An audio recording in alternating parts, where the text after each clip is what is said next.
মুখ থেকে লালা পড়ছে, জিহ্বা কোনোভাবেই মুখের ভিতর রাখতে পারছে না, সেক্ষেত্রে বাচ্চার জন্য এই অ্যাক্টিভিটিটা অনেক উপকারী হবে। আজকে ওরাল মোটর অ্যাক্টিভিটি ডে 3 চলছে। গত 2 দিন দেখিয়েছিলাম ব্লো আউটের অ্যাক্টিভিটি, আর আজকে দেখাচ্ছি ব্লো ইনের অ্যাক্টিভিটি। ব্লো ইনের অ্যাক্টিভিটি করানোর আগে বাচ্চাকে 2 ধরনের স্ট্র দিয়ে পানি খাওয়া অভ্যাস করলে ভালো হয়। আমি যেভাবে সেটাই করিয়েছিলাম প্রথমে। যখন সে 2 রকম পাইপ ব্যবহার করে পানি খেতে পারে, তারপর আমি তাকে 2 রকম পাইপ ব্যবহার করে টিস্যু এক জায়গা থেকে আরেক জায়গায় নিয়ে যেতে বলতাম। আর যখন দেখলাম যে সে নিঃশ্বাস বেশি সময় ধরে রাখতে পারছে, তখন আমি তার বিভিন্ন অবজেক্ট দিয়ে করিয়েছি। আর একটা বিষয় বলে দেই, প্রথমে হয়তো বাচ্চাকে অনেক লম্বা পাইপ দিলে তার জন্য কষ্ট হয়ে যাবে, সেক্ষেত্রে পাইপ কেটে ছোট করে দিলে তার জন্য কাজটা সহজ হয়ে যাবে।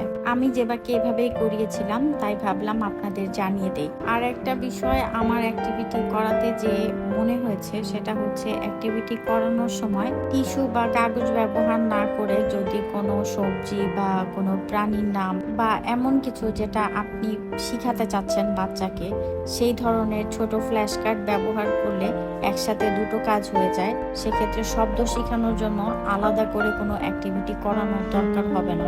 আজকের মতো অ্যাক্টিভিটি দেখানো শেষ। চলে যাচ্ছি। যাওয়ার আগে ভিডিওটা চাইলে সেভ করে রাখতে পারেন, আর লাইক, ফলো, শেয়ার, কমেন্ট করে যাবেন। টাটা।